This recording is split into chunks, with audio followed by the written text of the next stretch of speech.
Okay, we shall call the meeting to order. Today we're studying the Canada Pension Plan Investment Board, and we're fortunate to have with us the Mr. Machin, President and Chief Executive Officer, Mr. Leduc, Senior Managing Director and Global Head of Public Affairs and Communications, and Mr. Cass, Senior Managing Director and Chief Investment Strategist. So I think, Mr. Machin, you have a presentation, and we'll go from there. Excellent. Before we do, Mark, Mr. Albas has a notice of motion he wants to present, and we'll get that out of the way. Yes, I appreciate it, Mr. Chair. I'll be very brief. This is a notice of motion. Que le Comité permanent des finances mène. The Standing Committee of Finance conduct a comprehensive study of the first report of the Advisory Board on Economic Growth and present its conclusions to the House. And you can, and they're translated so you can pass them around. Mr. Machin, the floor is yours. Okay. Well, good morning, good afternoon, Mr. Chair and members of the committee. I'll keep my remarks to 10 minutes. Merci de m'offrir la chance de discuter avec vous aujourd'hui. Thank you for having me here today to discuss and answer questions regarding the Canada Pension Plan Investment Board and how we are helping to ensure the CPP remains sustainable for future generations of Canadians. Michel Leduc, our Senior Managing Director of Public Affairs and Communications, and to my left is Ed Cass, our Chief Investment Strategist. I'm Mark Machin. I joined CPPIB 4.5 years ago as the first president of Asia and then became head of international in 2013. And prior to that, I worked for Goldman Sachs for 20 years in Europe and Asia. While I'm a new resident to Canada, so far I've had the pleasure of traveling across the country, meeting with finance ministers, the stewards of the CPP, and some of our contributors. I was enormously honored to be chosen by CPPIB's Board of Directors to lead such an important professional investment organization with a compelling public purpose.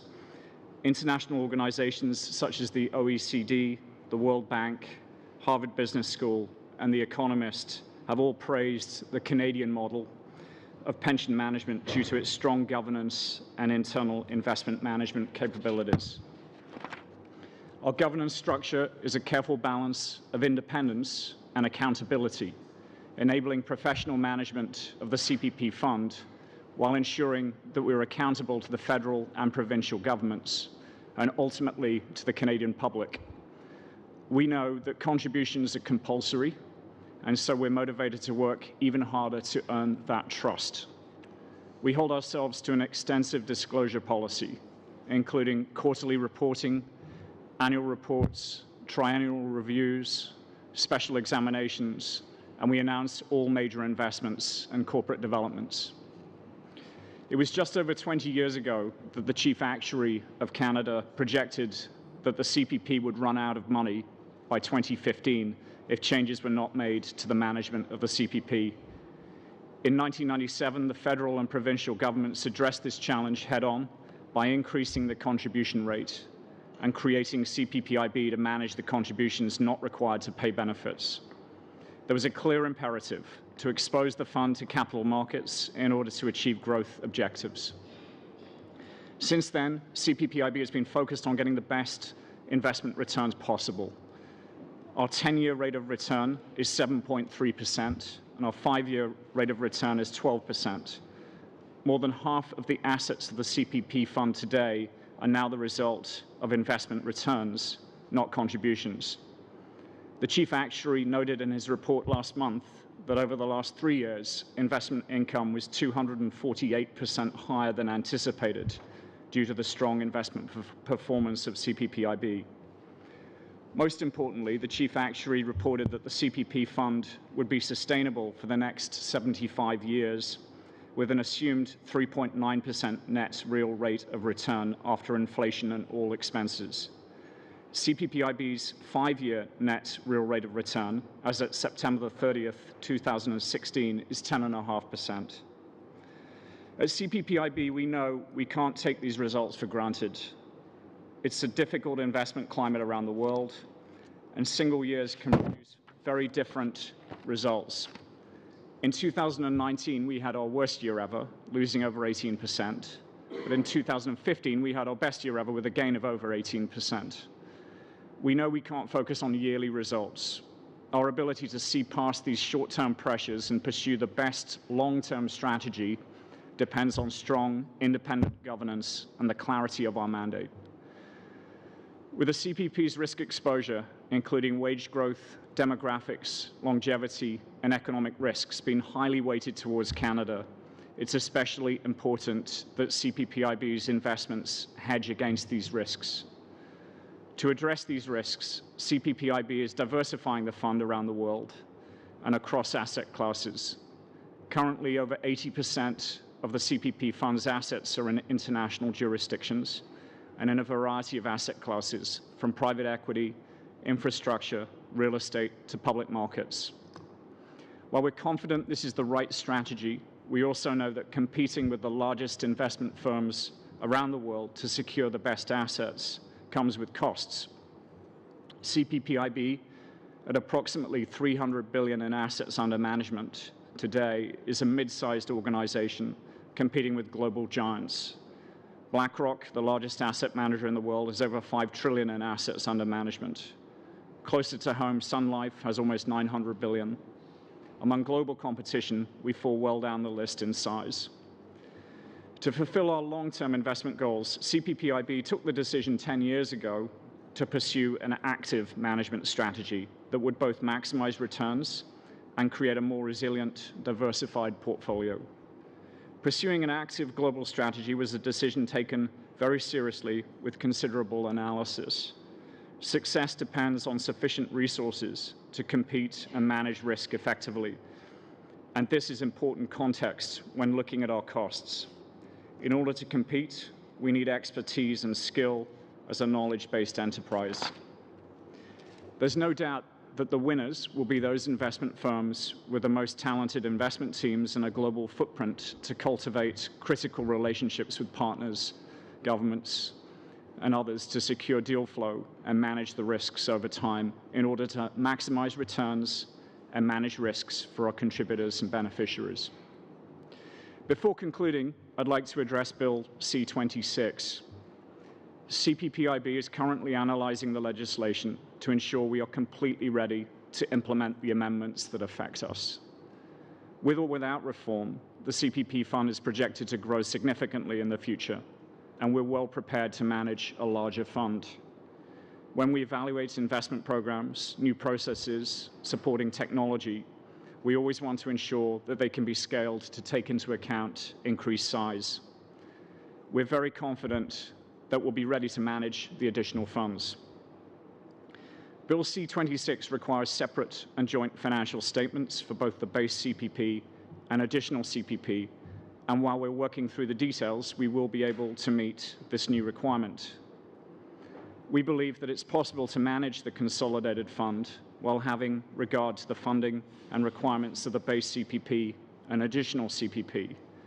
We recognize the additional reliance upon investment income for the additional CPP due to its fully funded nature, and therefore a need for a more conservative asset mix for the additional CPP. We will be working closely with the Chief Actuary, Finance Canada, and provincial governments to ensure that we are meeting the intent of the legislation. To conclude, in order to successfully achieve our mandate for Canadians, our competitiveness is predicated on capabilities to buy assets that will create enduring value-building growth. It's a deep privilege to serve, and we believe we are on track. Public confidence is critical, and we must continue to work hard to earn that trust every day. We submit that Canadians have reason to be confident as the hard work continues. C'est avec plaisir que mes collègues et moi répondrons à vos questions. My colleagues and I look forward to answering your questions. Starting first, 7-minute rounds, Mr. McKinnon. Merci, Monsieur le Président. Monsieur Machen. Thank you, Mr. Chairman. Mr. Machen, congratulations on your appointment. and welcome to the Finance Committee. I believe I heard it announced that you had achieved 300 billion in assets at the investment fund. Have I understood that correctly? President, thank you for your congratulations. Yes, we have in our latest quarter, which we'll formally announce next week, we have now assets under management of 300.5 billion. Donc, je pense qu'on peut tous être d'accord que vous occupez l'un des rôles les plus essentiels. So I think we can agree that you are looking after some of the most important assets in Canada. You are managing the investments of Canadians and their retirement fund, their security for the future. I believe that the last time one of your predecessors appeared before us, that was in 2002. Would you agree with me that it's been too long that the investment fund has not appeared before the Finance Committee?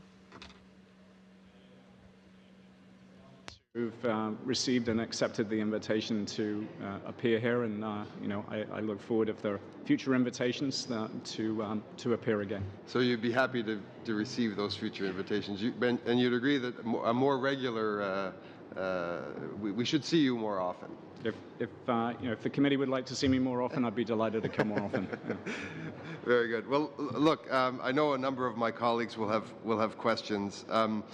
And you outlined in your presentation some important information as to how you judge risk, how you manage risk, and how you manage assets. The fund has gone from, I think, a 70% equity equivalent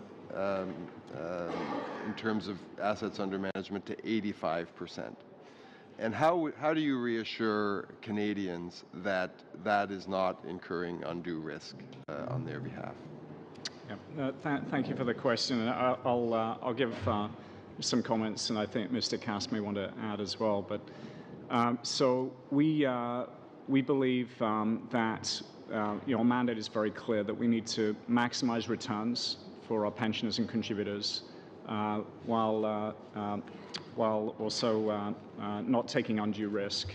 And so when we look at the maximizing returns without undue risk of loss, we believe that it is prudent to gradually increase our risk up towards the 85% equity equivalent risk. And we're doing so over an extended period of time. We're doing that over 3 years. And one of the reasons why we took that decision recently was we'd had, since active management in 2000, and when we made that decision back in 2006, we've had quite a successful run, despite extraordinary volatility in markets over that period of time, despite weathering the global financial crisis. We've had returns over that period of 7.3%, and we substantially outperformed what would have been the passive alternative that we measure ourselves against, that we call the reference portfolio. And we've created over $17 billion, $17.1 billion of additional value. So when we look at that, we are fairly confident in our ability to manage our active strategies and that they are creating value. So we see an opportunity to take a little bit more risk, given the very long-term nature of our outlook, and we think that's prudent within the context of the structure of the fund. So. Just by way of additional comment, it's important to recognize that the base CPP is a modified pay-as-you-go plan, and that's in contradistinction to the additional CPP, which will be a fully funded plan. As a pay-as-you-go plan, we're a relatively young investment organization with contributions still exceeding benefits payable, so arguably the risk tolerance of it is higher than a standard pension fund, and that's why we've taken the decision to up the risk equivalent nature of our investments over the next few years. The additional CPP is a fully funded plan, and as Mark pointed out in his opening remarks, that implies a more heavy reliance upon investment income, both now and in the future, and that will mean that the additional CPP will have to be invested with a lower risk tolerance than the existing fund. Thank you very much. As a CPP grows, and I know even a $300 billion fund, which is a hard number for Canadians to understand. Even a $300 billion fund is not a particularly large fund in a global context, but as we grow with CPP2, we will become, we will move up the league tables, so to speak, in terms of size. And what I'd like to ask you is perhaps a more philosophical question in terms of accountability and transparency to Canadians, whether in terms of your cost structures, your governance structure. What do you envisage philosophically in terms of how the CPP reports to Canadians, what level of accounting it provides to Canadians, how understandable that accounting is, and how CPP-IB is governed, and would just ask you to provide your reflections on those topics so that we can consider them both in the context of evaluating C26, but also in ensuring and performing our role of oversight and reassuring Canadians that their pension funds will be there when they need them. Yeah, well, thank you very much for the question. So on governance, we're governed by a professional board of directors, 12 directors who are appointed and selected based on their financial and other business expertise and related expertise, and they take their governance role extremely seriously and challenge management in that regard. So the governance framework that's been set up for CPP-IB with its accountability to the federal and the provincial government and ultimately to the beneficiaries and contributors, the Canadians, has been held up as a gold standard around the world when we look at our peers around the world and we look at studies that have been done, whether by the World Bank or The Economist or others. So it's a robust governance system and one that is incredibly important. We also have disclosure that we think is over and above what any of our peers do. So we report, and we have done since the beginning, since inception, we report quarterly. And we have quite extensive reporting quarterly. We have an extensive annual report, a 130-page annual report with very detailed disclosure. And then we have there's the triennial review by the chief actuary, plus the other triennial review that happens. We have the special exam that happens on a regular basis. And so there's a series of governance and controls and checks and balances externally and then internally as well. And disclosure-wise, it's not just the annual report and the quarterlies.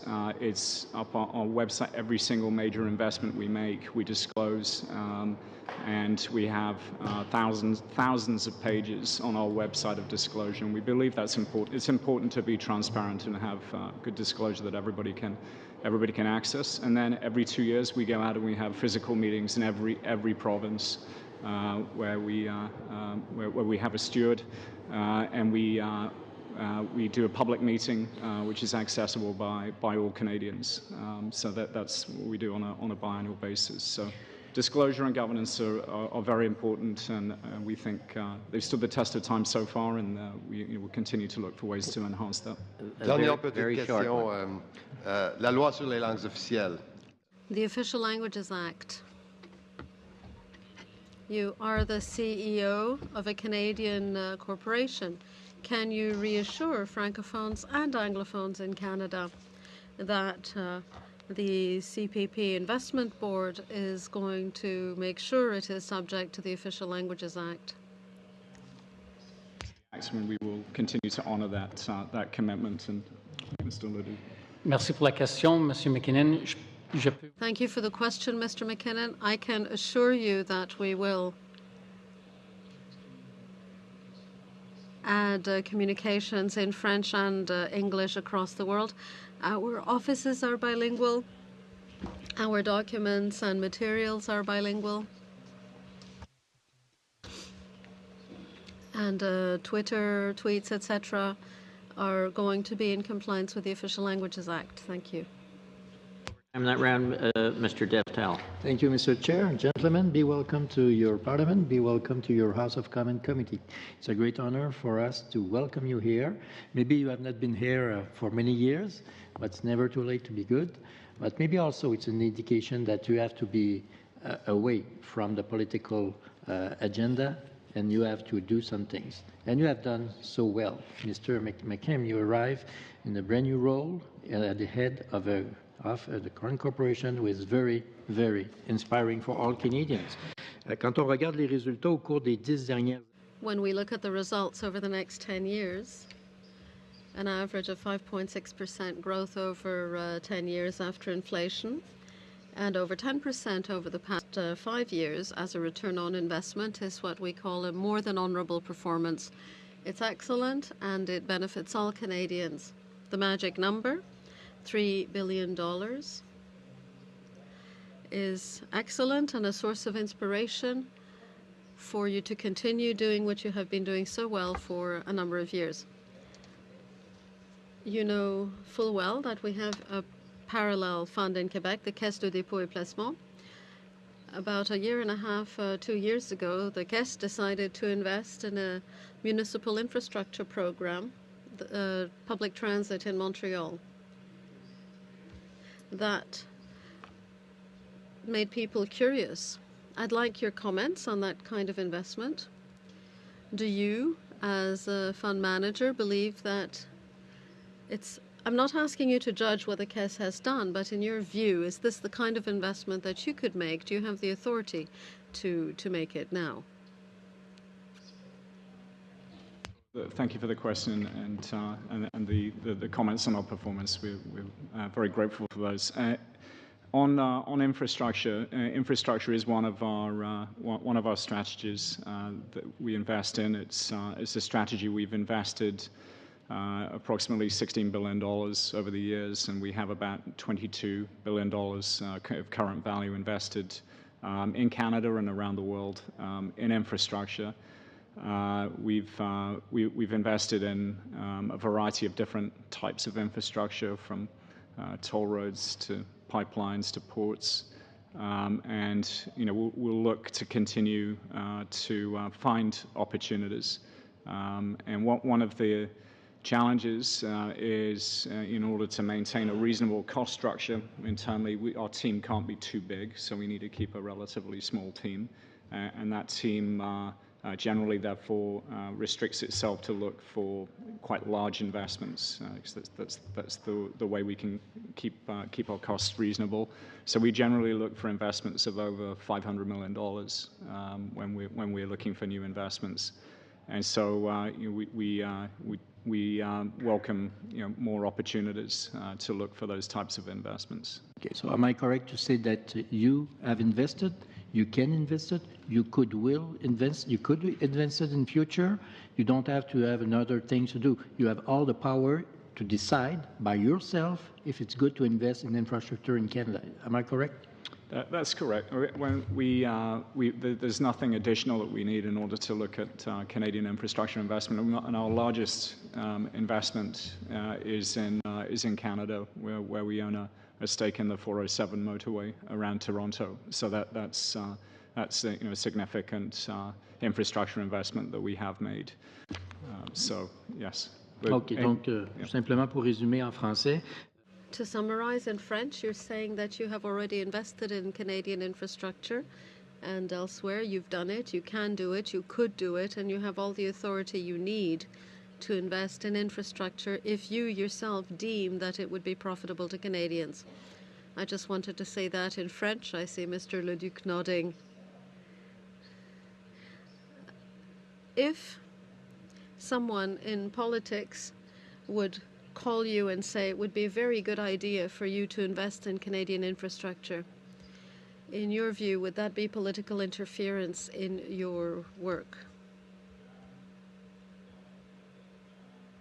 One of the secrets to the success of the Canadian model of the pension funds and of our governance has been that separation of the management and decision-making around investment and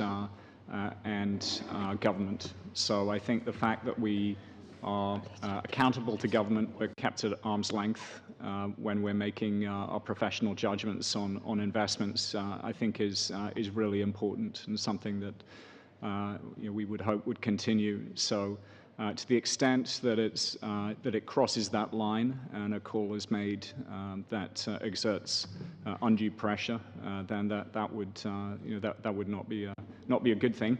But I would say that we look forward if there are additional opportunities here or elsewhere in the world where we can assess things and look at them professionally based on whether they do maximize returns without undue risk of loss for our beneficiaries and contributors, then we'd welcome looking at those opportunities. And if we look at the result that you got in the last 10 years, and especially in the last 5 years, with more than 10% of return on the investment, I think the policy that you have is good. So any attempt to grab some power of yours by the political side will be wrong. You get time for one more if you want. One more? Yeah. Okay, so you have a lot of international experience. What is the reputation of Canada all around the world with your new portfolio, what you have now with your institution? Well, I think the reputation of the Canadian pension funds and particularly CPPIB is quite good around the world. I think people see us as high-performing organizations that have an ability to make good professional judgments on investments and are sound and reliable partners for other organizations, and we have high integrity. So I think that combination is respected and welcomed around the world, and as we've become more known around the world, it's opened up more opportunities, and I think we'll do over time. The qualities people like. Thank you both. Mr. Duval. Thank you, Mr. Chair, and thank you, gentlemen, for coming today. Much appreciated. But I have a couple of questions, and one is on investments. The CPPIB owns 1.5 million shares to a Canadian company called Nefsun Resources Limited. And Nefsun Resources is the major owner of Bisha Mines in Eritrea. And in 2016, the United Nations Commission of Inquiry on Human Rights found the country military dictatorship responsible for crimes against humanity, and Nefsun Resources engaged to supply labor at the mine under conditions which have been described as slave labor. So my question is, can you describe the measures and procedures that are in place to ensure that CPPIB avoid investments in companies linked to human rights violations? Yeah, thank you for that question. A very, very important question. I'd say on environmental and social and governance responsibilities, we take them very, very seriously. And we publish an annual report on sustainable investing, which covers all of our policies and how we think about these. And actually, this year we added human rights as an additional focus area of what we're concerned on and what we focus on. I can't comment on the specific investment itself, and we can revert on the specifics there. But I suspect it's within the passive portfolio, so it's probably part of an index. But I'll come back and confirm on that.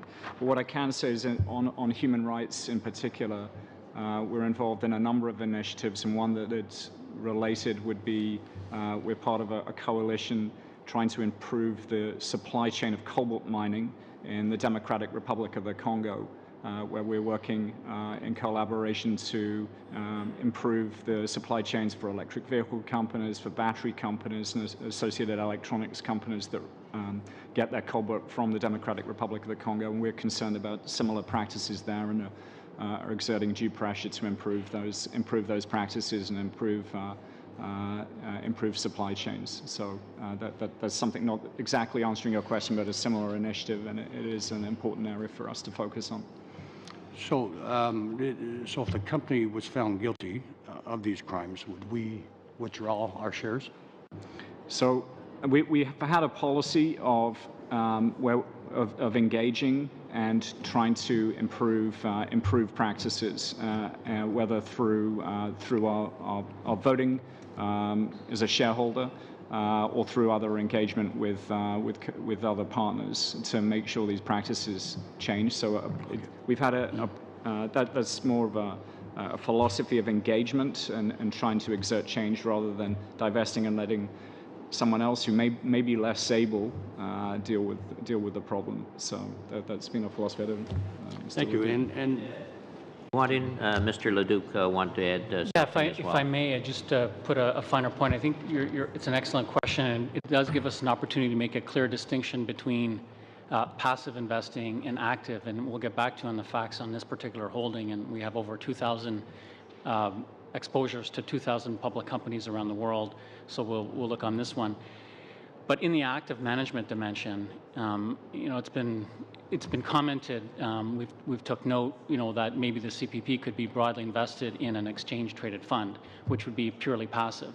If you look at the active management, what that does is it gives an organization, an institutional investor that is willing to be patient, productive, and highly engaged, to look at those specific practices, to understand how management behaves. We take a very strong view that there's management that takes social and governance and engages with their local community is a really good proxy for excellent management. And most importantly for us, because of our exceptionally long holding periods, so we will hold, particularly on active, the decisions we make, we will hold that asset for a very long time. We can have influence working with management and the board. And that's because those organizations, we have strong conviction that those organizations that pay particular attention to those facts will build much more value than in a comparable organization that does not. Okay, thank you. I appreciate that. And in the report, there's what factors explain the increase in the CPPIB operating expenses since 2007? And to what extent are these rising operating expenses a cause of concern? So on expenses, we take our expenses extremely seriously because every dollar we spend on expenses is a dollar less for our pensioners. And so it's important that we minimize them as much as we possibly can. There's really three elements of cost that when we look at cost. The first is the expenses that we pay to external fund managers. That's the bulk of the cost. That's probably about a half of the cost. And there, when those fund managers are doing well, they generally end up with higher performance fees. So it's a good sign when those, to some extent, those fees are going up.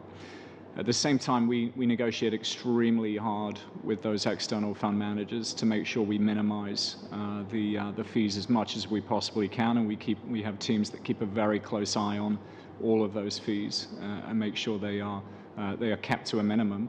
And we also try and make sure that we maximize the opportunities where we can invest alongside those funds in a low or zero fee basis, and therefore average down the fees across those funds. And those funds are generally private equity funds and some public market fund strategies. And we only invest in those funds where we believe that it's going to be too challenging or too costly to develop equivalent internal expertise. The more that we can do internally, the better. And so, for example, I mentioned our infrastructure investing portfolio earlier. If we've invested about $16 billion in infrastructure over the years.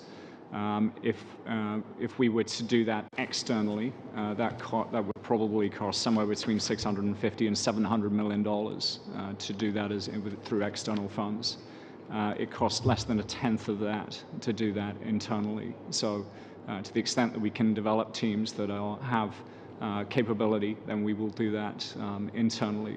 So external management, we only look for where net of all of those costs, they could still outperform what we think we could achieve internally. And I say the two main areas are select public market strategies and private equity. There's then transaction costs that are driven by the number of private deals that we will negotiate, and again, the teams spend a lot of time trying to minimize those transaction costs. And then finally, there's the operating costs of operating the offices and employing the people, and that runs at about 32 basis points of cost, and so that's where we are today. Thank you both, and Mr. Machen, I think the information that you indicated you'd provide, you can forward that to the clerk, and she'll distribute it to the members. Mr. Sabero. Thank you, Mr. Chair, and welcome this morning, Mr. Machen. Welcome to the Standing Committee of Finance, but also welcome to Canada. It's been a few months, so welcome aboard and congratulations on your new role. I think last night I took a read of the actuarial report, the 28th report, which came out after the CPP agreement was signed. And I'm just looking at the investable assets that are going to grow, the additional CPP assets that are going to grow 1.5 billion in 2019, 70 billion in 25, 196 billion by 2030. There is on page 15 if I can just quote the first paragraph, it is expected a separate investment policy will be developed by the CPPIB with respect to the additional CPP assets. When do you think we'll have that policy laid out? If we don't have it yet, I just wanted to clarify that. Yeah, so, well, first of all, thank you for your comments, and you're welcome to Canada, and I very much appreciate those comments. Secondly, on the CPP, on the additional CPP and the investment portfolio there, as I said in my opening remarks, we recognize that, and I'll let Mr. Cass add in a minute on this as well, but we recognize that there is the base CPP and the additional CPP. The risk profile will need to be different. There will need to be a more conservative asset mix for the additional CPP, and that's due to its fully funded nature. So we recognize that, and we're working through the details. But let Mr. Cass add. The first funds are anticipated to be received in 2019, and I would anticipate we'd have an investment policy for the additional funds at that point in time. Okay. Thank you, because the report is based on a certain assumption of a mix of the assets between equities, fixed income, and or real assets, as they're called. With regards to operating expenses, and I'm going to put that not just in the operating expense reasons, but the whole umbrella. My personal view of CPPIB, and even when we worked in the private sector side and dealing with the folks at CPPIB, is probably one of the best run, if not one of the best run fund manager, or call it asset manager in the world. It is a model, I believe, for dealing with retirement issues, beneficiaries, especially in light of the demographics that the Western world is facing. And when I say that, I say that here in Canada, where for the first time this year we have more retirees than people under 15. But on the expense side, if you can just kind of comment, the CPP has done a great job on operating expenses and maintaining that.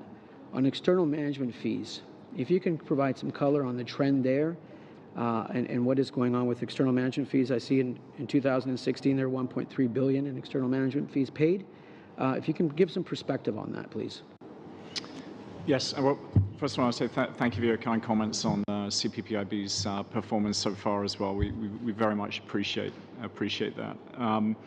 With respect to the external management fees, and continuing on my comments from earlier, so the external management fees are driven by two major areas. One is our investment in private equity funds, where we have relationships with about 77 external fund managers, and then similarly, the second area is on the public market fund side, where we have about 57 external portfolio management relationships. And there are two areas where if we believe that it's challenging for us to build sufficient internal expertise net of all of the costs involved internally, and we compare that with the external returns net of all of those costs, then and we think we can make more money for our pensioners, more money for the contributors and beneficiaries externally, then we'll make that decision. So that 1.3 billion, we report all of our results net of all of that cost. It's net of all of that cost. So what the pensioners and our returns, our 7.3% 10-year return is after all of that cost. Of course, one quick follow-up. Thank you. Page 24 of the 28th actuarial report. One thing I was very happy to see, and obviously we need to look at things in constant dollars. Just because something in 2050 may be 20 times bigger than it is today doesn't mean, you have to give perspective. I was happy to see the operating expenses, the virtual standstill in operating expenses with the additional CPP contributions from 2099. You'll have some 2019. Excuse me. We have 99 million in expenses relating, and then actually just trends down, and then just kind of stabilizes on a percentage basis. So I am very, very happy with that. And I'd like to ask just a general question. The Bank of Canada governors come out with lower for longer, that companies need to expect lower returns when looking at their weightage, when they're looking at their WACC calculation, their cost of capital. That also has implications for pension funds, that in the future pension funds may expect or have to anticipate lower returns. So if you can give your perspective on what the Bank of Canada governor and the deputy governor has spoken about in the last few months in relation to returns going forward for CPPIB. Well, thank you. So maybe we should just clarify on the operating expenses. Those operating expenses on page 24 of the 28th actuarial report, they relate to the administrative cost of the CPP itself. So but yes, they will they do level off, and there is an efficiency in that. So that's different from the CPPIB costs. But on the lower for longer. This is a challenge. It is a challenging investment environment globally, given global central banks' activity, whether in Japan or in Europe, or in the U.S. And in Canada and other countries. So interest rates have been driven to low levels and are likely to stay low for a while. And so we have to find ways of making sure that we continue to have reasonable returns, and therefore diversification across both geography and asset type is important, and strategy. So we have a broadly diversified portfolio. We have 25 different investment strategies that we implement, and we have investments, for example, private investments in 42 different countries. So we try and diversify to avoid having all our eggs in one basket, or having to depend too much on, particularly on the low interest rates. I know. So just point out that it is recognized, certainly by the Office of the Chief Actuary, that returns will be lower than what he expected even in the last actuarial report in AR26. So it's something that we're cognizant of. It's a primary reason why we still aggressively insist upon diversifying the fund, trying to raise the risk-adjusted returns over time to try and combat some of the effects of the changing demographics globally. Thank you. Thank you. All turning to 5-minute rounds. Mr. Albus. Thank you, Mr. Chair. I just want to pick up where Mr. Cass had left off there. Obviously, there's a lot of pressure on the board to be able to produce returns. So when you say that it's more important now than ever to look at diversification, let's be clear what that is. That means moving money outside of Canada, correct? Yeah. So diversification means a number of things. So it means having broad geographical exposure. It also means broad sector exposure and broad strategy exposure. So it means a number of things. And today we have approximately 20%, just under 20% invested in Canada. And when we look at the global index, global public market index, Canada represents just under 3% of the global market index. So we're very substantially overweight in Canada today. So that's the importance is that diversification means that we're basically being able to invest those funds outside Canada's economy. So therefore, we're not subject to the same. If Canada is having a recession, we don't see the same pressures on those monies if they're invested outside of Canada. Is that correct? Yeah, that's important. Given, and I said that in my opening remarks, that given we're very heavily exposed in terms of our inflows to wage growth and demographics and longevity in Canada. It's further important to Mr. Sabera's comment, though, on the Governor of the Bank of Canada, who has again lowered the bank's expectations for economic growth. The second argument for seeing more of the funds invested on behalf of Canadians goes abroad is because there's more growth potential. Is that correct? I think again, having broad diversification is important. Ultimately, when we look at an investment, we look at the returns versus the risks. Growth is one factor we look at, but it's not always the case that high growth it creates value. So if we were to, let's say, reverse course, and let's say as parliamentarians we all decided we wanted to see more investment here in Canada, you would say that may not be in the pension fund's best interest.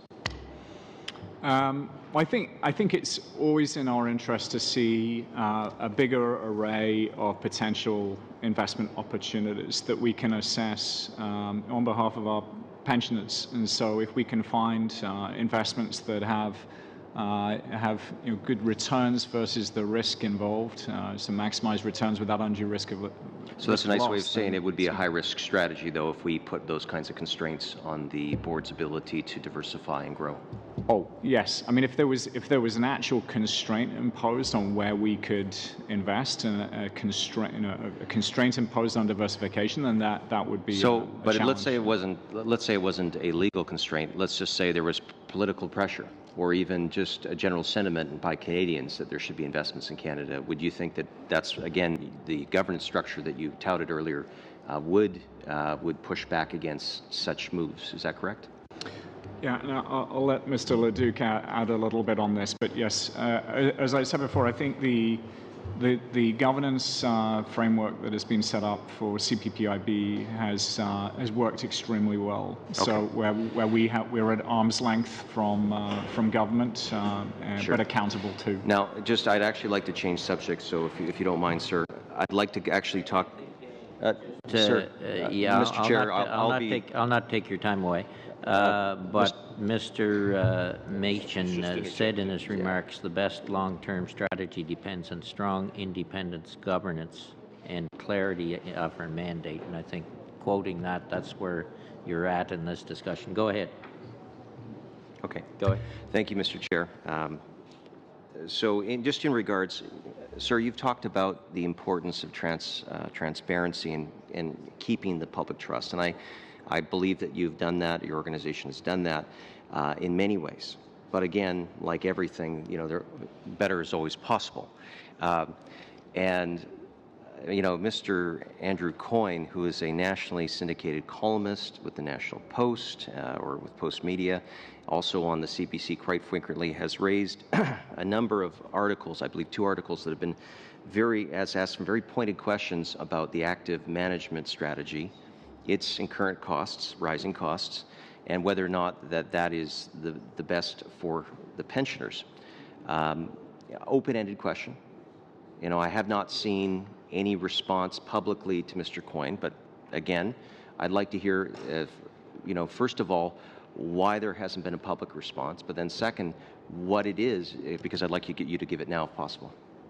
Well, I think I will let Mr. Leduc address the public response, because I believe we have made public responses to a variety of his articles. But I think we believe that active management, net of all of the costs over time, will will benefit our pensioners and contributors and create additional value. And when you look at it over the last 10 years, we've created over $17 billion of additional value for our pensioners, over and above what the passive alternative would have been. So we think active management has created a lot of value over the last 10 years, and we have a high conviction it will continue to do so. So that's been with the pay-as-you-go. You've also mentioned that with Bill C-26 that we would actually see the fund become self-sustaining and therefore have less tolerance for risk. The question I would have then, do you foresee that active management strategy, which has doubled in its cost roughly over the past 7 years by going from half a point of assets to now $2 billion of assets.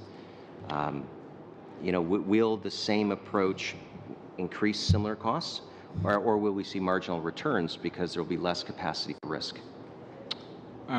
If I understand the question, I think as the assets grow under management, we believe we should be able to see more economies of scale as each of the strategies build out. So we should be able to manage costs effectively over time as we continue to grow the assets. And again, we think the active management strategy will work well for both the base and the additional CPP.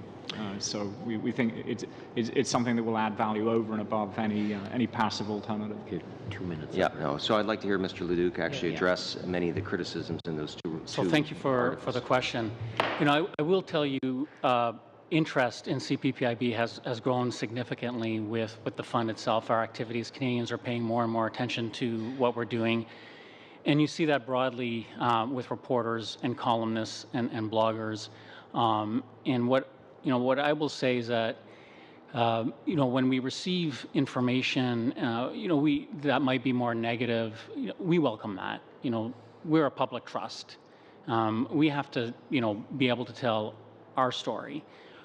Well, we need to continue to work even harder to tell our story. I'll tell you quite frankly, we have a good story. And when we take time to speak with people who understand our story, the reaction is quite positive. Whether engaging with external management fees have gone up from 25 million to Dan, you're well over. million. Dan. So I would like Mr. to Leduc, answer the floor. question on the costs and fees as well. I think it's very important to look at the trajectory of our costs in the context of what I would say is unprecedented growth for an organization that I believe is unprecedented in the Canadian financial sector in a very short time. Absolutely, we started at a very small office, and of course the cost reflected a tiny office. But in a very short time, this organization has transformed into a truly global powerhouse that is able to buy, prized assets for Canadians. And then that takes teams. So of course, we're referring to some of our operating expenses, where we have at the time, 1 or 2 investment programs to now having 25. The key question is, what are Canadians getting for that? Are they getting value for those additional costs? And we produce all of our performance net of all costs. We also put a lot of disclosure in a very granular level of detail of what those costs. And, to be as blunt as I could be, the fund would shrink by $17 billion if it wasn't for active management. We're going to leave that discussion there. Ms. O'Connell. Thank you very much. Thank you all for being here. In terms of the declines, and I don't know, I'm assuming you have a copy of the chart that the Library of Parliament provided in terms of, your rates of return. I'm sure you know them, but if I can just look at, for example, you mentioned 2015 was one of your best years at 18.7%.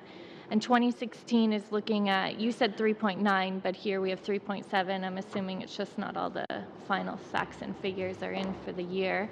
But is it the case that really the significant decline is related to oil and gas sector and investments, commodity prices, or is it something else? So just to clarify, our return year to date so far, which we will formally announce next week, net of all costs is 6.3% year to date. So that's not annualized. That's the return year to date. Okay. So, so far so good this year. Next year was, yes, a lower return year than the previous year. And our reporting is from April 1 through to March 31. So when you compare us, you need to look at our performance relative to other funds over those periods. Part of that performance would be a sell-off in commodities and other public markets over that period, which weighed on the results over that period last year. So it'll be one of the factors that's in there for last year. Sure. Thank you. And so the point of that question was similar to what some of my colleagues have already talked on in terms of your ability to adjust and change as markets are changing. And one of the reasons for this is that I realized that according to the World Energy Investment for 2016, oil and gas are still the #1 investment despite a drop of returns. And so they're projecting for 2016 a further 24% drop. So I'm just wondering if you have the ability or the focus is to when you see numbers like that and you're dealing with pensioners' money, are you able to adjust quickly enough? And what is your focus on things like renewables? Because my understanding is that is where you're getting returns at all, and it's a shorter return window versus oil and gas in terms of those tend to be longer windows of opportunity and payback. So I'm just wondering, what is your ability to really adjust and how quickly can you deal with the markets? And I guess my very long 3-point question is really, what is your focus when it comes to renewables and climate change, especially taking into account our government's recent policy positions? Yeah, so, well, thank you for the question. And I mean, addressing climate change in particular, this is, I mentioned earlier, our ESG focus and environmental, social, and governance responsibilities, and our focus. And climate change has been one of those focuses for the last 10 years. And something we take seriously. We think is a risk factor that we need to understand across our portfolio, and need to factor into all of our direct investments, which we do, and then understand how it might impact our portfolio overall, and respond to that. Actually, our head of sustainable investment, I mentioned we publish an annual report on sustainable investing. Our head of sustainable investment is a member of the Financial Stability Board's task force on climate-related financial disclosure. This is the committee that is chaired by Michael Bloomberg, and it's one that's we think important for improving the disclosure on climate change across companies around the world, so we can understand those risks better and factor them into what we're doing. Specifically on renewables, we have a strategy on investing in renewable energy. We have a team that's focused on that. Again, it's in our report on sustainable investing, profiling that team and their focus. So we have a senior professional we have hired from GE, who has long experience in the area and is pursuing investments in that area. And we agree, and we see great potential to invest in that area. Speaking about a short one, Jen. Thanks. You handed out, or we were handed out, the People Purpose Performance Annual Report. I just quickly flipped through, and I'm just curious. This is more of an operational question. I look at your senior management team and some of the photos of your investment teams. Does it really reflect the diversity of Canada? Out of 12 of your senior management team, you have 3 women. What is the focus? You are arm's length of the government, but you're still part of the government and representing Canada. And even looking at your board, I noticed your chair is a woman, and you do have fairly good representation for women and men on the board, but not necessarily a very diverse looking board. So what is that overall plan on more of an operational question than the pension itself? Yeah, so it's an important question, and so when we look at diversity across our organization, it's been a big focus of the organization. It's in all of our departments' annual objectives for this year to continue a focus on improving male-female diversity. In particular, we have an objective that by 2020, 40% of our new hires will be women, and we've made improvements over the last couple of years, and we're on the way to achieving that objective. And we particularly focus on the senior levels of the organization as well. So we continue to have work to do, but it is a focus of our organization. Mr. Leipert. Thank you, gentlemen, for being here. I'd like to pursue a little bit of what Ms. McConnell was asking, but in a slightly different way. You know, we hear a lot today about the jobs of the future are going to be in renewables and green infrastructure, green energy. Your organization invests to a large extent on the basis of long-range returns, not short-gain returns. If, in fact, what some of these organizations, like our two political parties in the room besides us, are advocating, it would seem to me that if this is where all the jobs are going to be and this is where all the investment is going to go, that you should be jumping in with both feet. I'm suspecting that's not the case. I got the impression from your comments when you talked about climate change, it was more in the ethical kind of investing, recognizing that politically correctness is how you look at climate change for investments, not necessarily because it will be a good long-term financial return investment. I'd like you to comment a little bit about that, and if in fact I'm not correct, give me some examples of what you are investing in today that you anticipate over the next 10 years will have terrific above average returns that is in that green category. Right. Well, thank you for the question. To be clear, we have a very clear singular mandate, which is to maximize the returns without undue risk of loss for our contributors and beneficiaries. So that's the lens that we look at everything through. So when we look at climate change, it's the same. We look at it through what will it do to returns and risks across our investments and across our portfolio. So when we look at climate change, we have to anticipate what will be the regulatory developments that could impact it. How will demand for various sources of energy evolve over time from consumers, from corporates, from governments? How the shift in sources of energy supply, how will they unfold over time?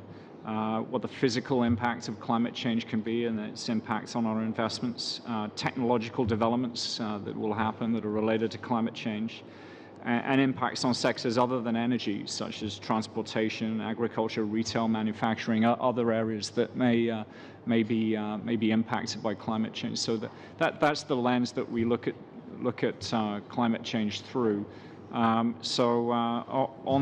Specifically on your question on renewables and how we're looking at those investments, this is a relatively new effort. We hired the head of this team in April of this year, so that team is getting going and looking at how opportunities will emerge. I would say that within some of our infrastructure investments, there have been expansions into the renewables area. So some of our North America infrastructure investments in power generation have moved more towards renewables.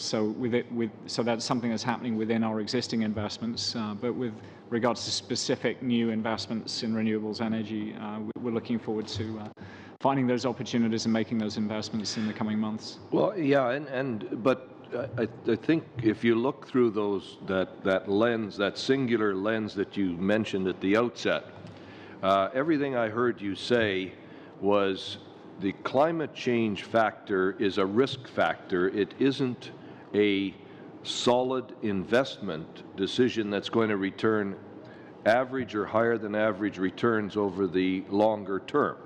So I'd like to focus strictly on whether or not green is a good investment, not factoring into the regulatory side of it. So in other words, I understand you're not going to invest in coal because governments are making coal go away.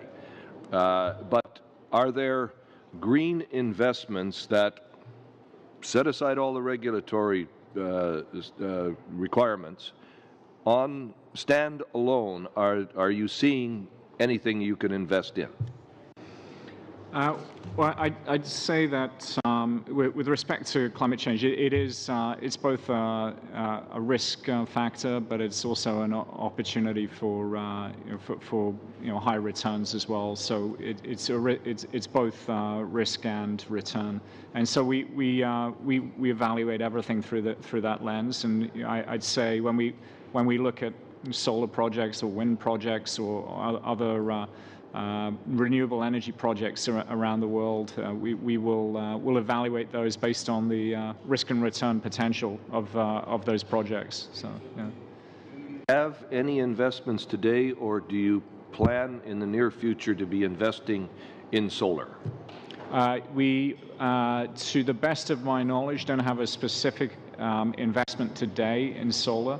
I believe that some of our existing infrastructure investments, so companies have solar within their portfolio, right.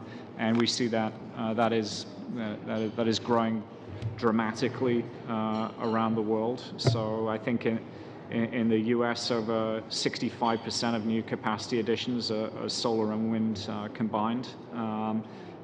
So it is something that's growing rapidly, and we're looking for those specific opportunities. Thank you both, Mr. Graywell. Thank you, Mr. Chair, and thank you, gentlemen, for coming today. Really appreciate it. You guys also came in and gave the committee a detailed presentation last year, which was very thoughtful of you guys and very much appreciated. Like my colleagues, some of my colleagues, I want to congratulate you guys on your performance. If I was half as decent investing my own money, maybe I could retire a little bit earlier. Talk about the geographical distribution. Sorry? In the fact you might retire on this side over here. That doesn't mean it's going to go the other side. You guys are in 19.5% of the investments are in Europe. And can you comment on how what's recently going on in Europe with the BRICS and a general financial instability on how that's going to affect our investments there? And by ours, I mean the boards, and the outlook in the United States as well. Okay. Well, thank you very much again for the kind comments of our organization's performance. We appreciate that. With respect to Europe, Europe has been a significant destination for our investments. In the UK in particular, we have about 7.5% of our assets invested in the UK. And so,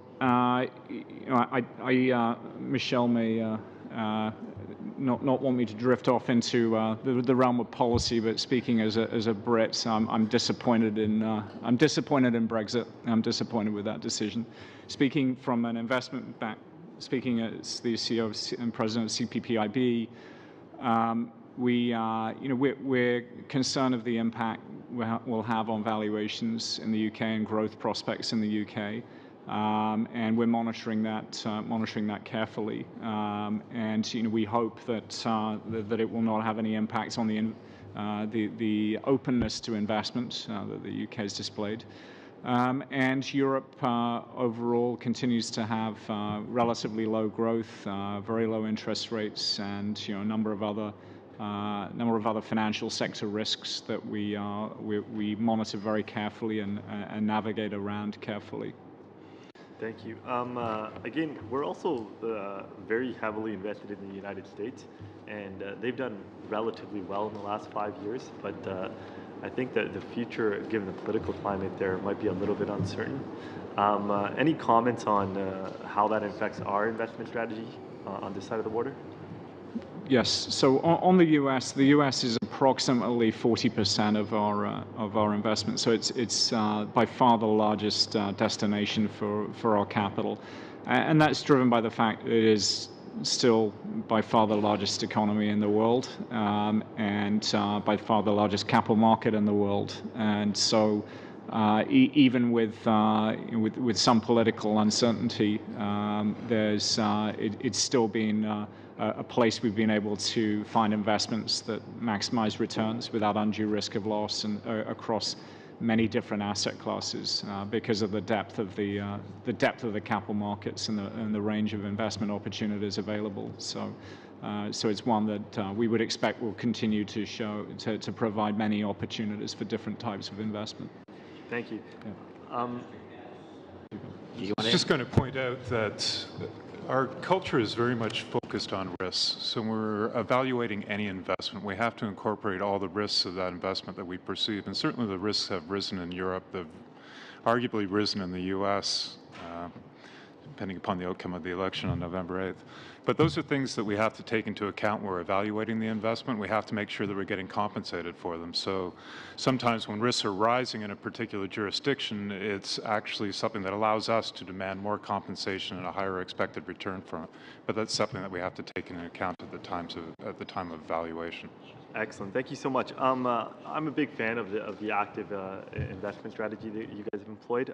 But in the general macro level, how does it? Are you guys able to recruit the best and brightest to come work for you?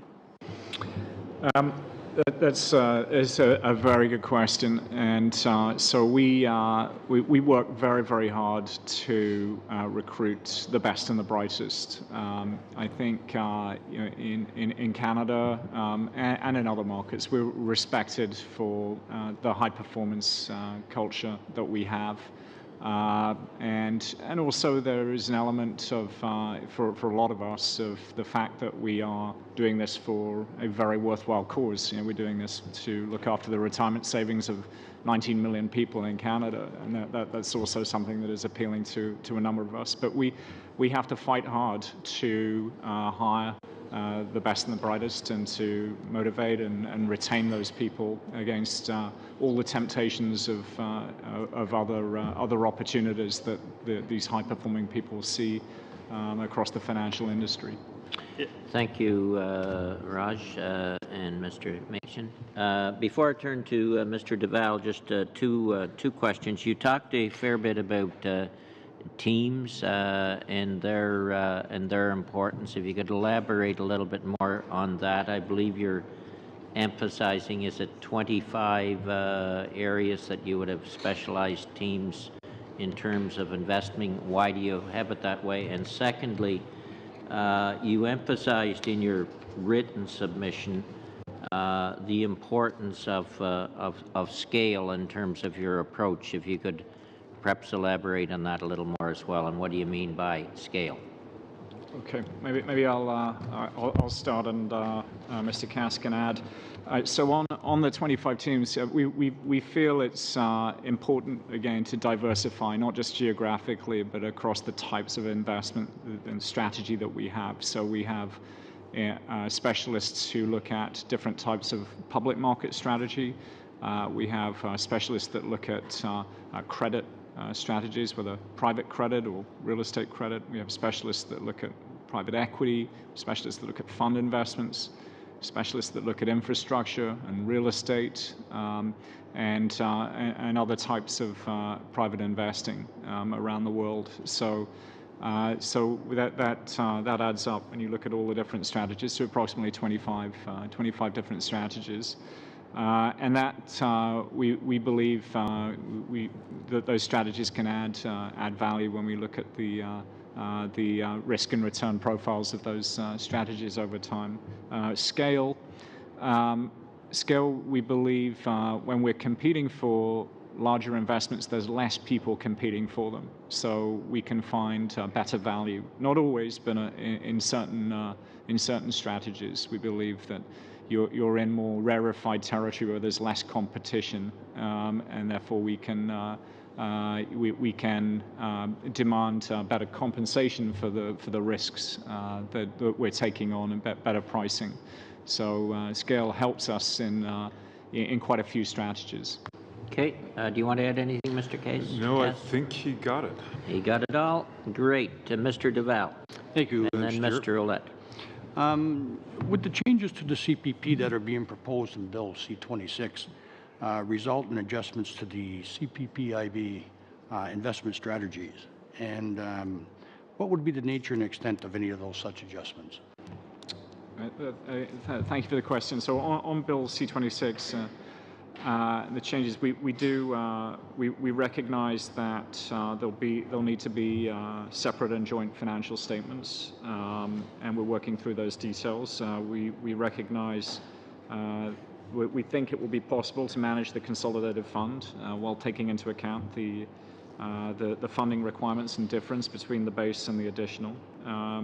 And as I previously said, we think there is an additional reliance on investment income in the additional CPP because of its fully funded nature. So we think there will be a need for a more conservative asset mix for the additional CPP.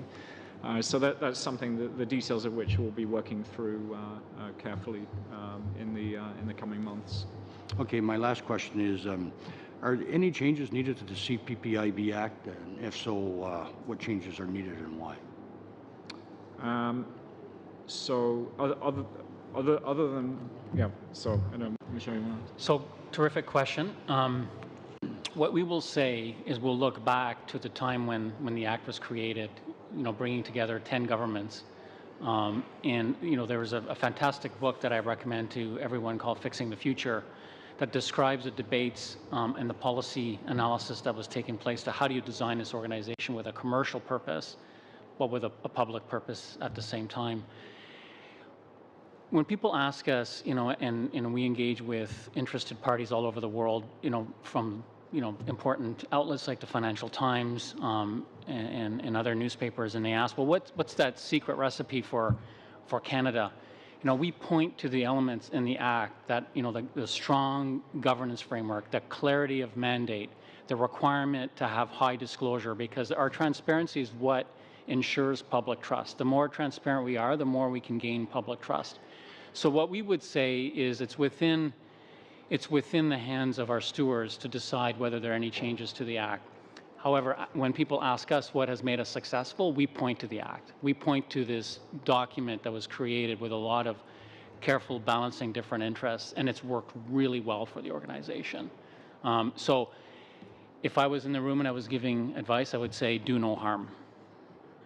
Thank you. Thank you both. Pretty good advice. Mr. Ouellette, last question, and then we have a motion in the last 5 minutes. Go ahead. Just get one little question.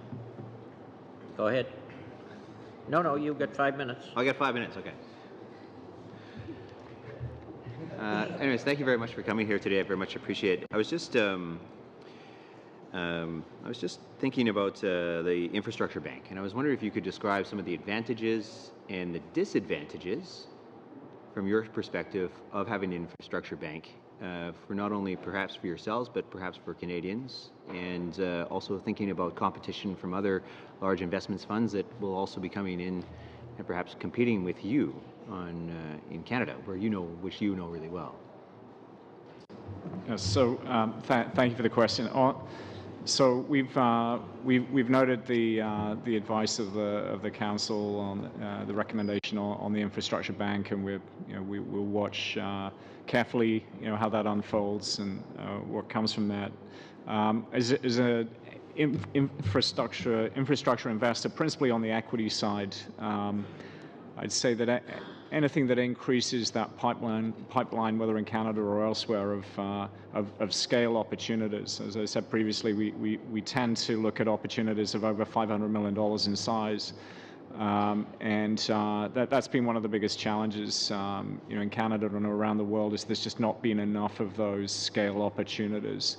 that are both in size but also are prepared for our type of investment, which generally doesn't invest in greenfield, but generally invests in more operating infrastructure over time, where we find that the risk and return characteristics are ones that we can understand and we can get compensated for adequately. So we hope there'll be more of those opportunities here and elsewhere that we can evaluate, and will be good investments for our pensioners. Could you describe any disadvantages? The disadvantage of having an infrastructure bank. I mean, I think things that improve the pipeline of opportunities are good. Things that have more opportunities for investment are good. We welcome competition. We deal with competition around the world against other people. I think the devil will be in the detail of how everything's implemented, if it's so decided to implement. Because I think some of the disadvantages of when you do infrastructure projects is the governments can change course. They can change policies, and you could be left holding a bag of goods that might not be to your advantage, and I guess to the pensioners' advantage in the long term. We'd agree with that statement. That is one of the major risks when we're making infrastructure investments. Infrastructure investments are, by nature, long-term investment, very long-term investments, and therefore the stability of regulatory regimes around those investments is very important. Regulatory regimes, tax regimes, and other factors that may influence the returns on those investments. In order for governments to get the lowest cost of capital to invest, it will help governments if they can provide that long-term stability of regulatory framework. So that's important, and something we focus on. Anywhere in the world, we're looking at making infrastructure investments.